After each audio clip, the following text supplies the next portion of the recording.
But I come here today to pledge to you that we will do everything we can to preserve Social Security.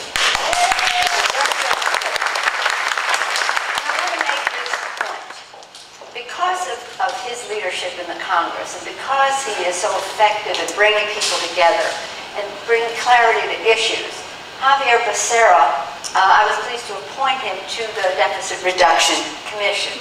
There's a commission that the President called for that would address the deficit in our country, and we all want to reduce the deficit. It's a cost to our economy, to our children's future.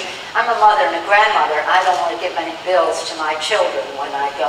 And as a public policy maker, I don't intend to leave any public bills for the next generation. But I want to make a very clear distinction here. When we talk about reducing the deficit, we should put on the table what belongs on the table in that regard. I see as quite a separate issue the issue of Social Security. We should not be paying for wars, tax cuts for the rich and the rest by saying we're going to raise the retirement age for our seniors. These are two separate issues. Two separate issues. When we talk about the solvency of Social Security, and because of Javier's leadership, what's it, 12 additional years of solvency, more? At least 12 years of additional solvency because of what we've done in various legislation for Social Security and for Medicare. But the fact is that when we want to talk about solvency of Social Security, Javier said it has never, ever lost money.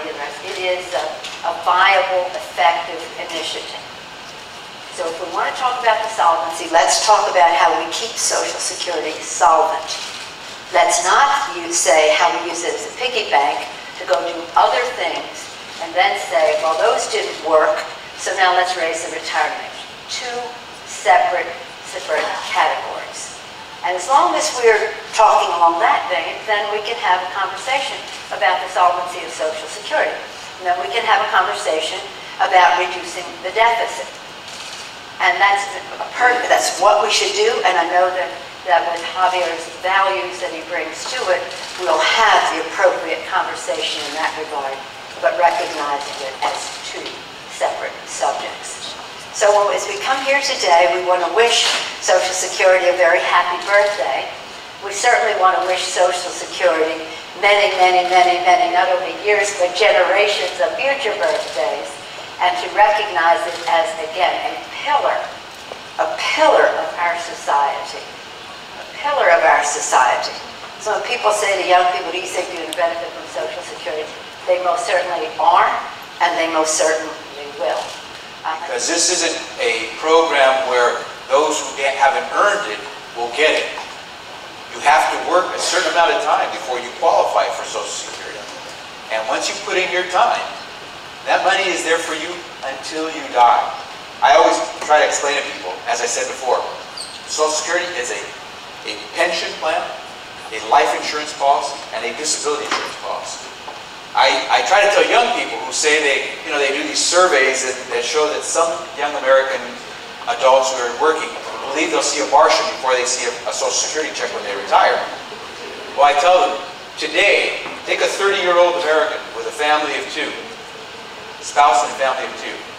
Go out and shop for a disability policy should you get injured on the job. Go out and shop for a life insurance policy should you happen to die. And figure out how much you have to save in order to have a retirement policy that pays you till you die. And you won't find such a policy out there in the private sector, because there's no life insurance company that wants to insure you until you die. There is no company that wants to insure you till you die against disability. And certainly, there is no policy that I'm aware of that will continue to pay you benefits once you've used up what you put in. But Social Security makes that covenant with you. It says, if you work in America, you will get Social Security until you die. And that's why today, while we have close to 9% of American seniors living in poverty, it's very different from 1935, when over 75% of seniors lived in poverty.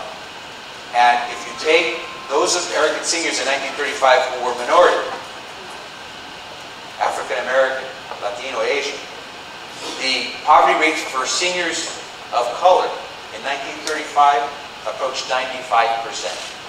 So very few American seniors in 1935 could guarantee themselves that they would live out their retirement in dignity.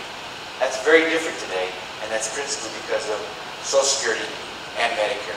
So no, you cannot benefit from Social Security if you don't pay into it. That's what makes it such a valuable program worth fighting for.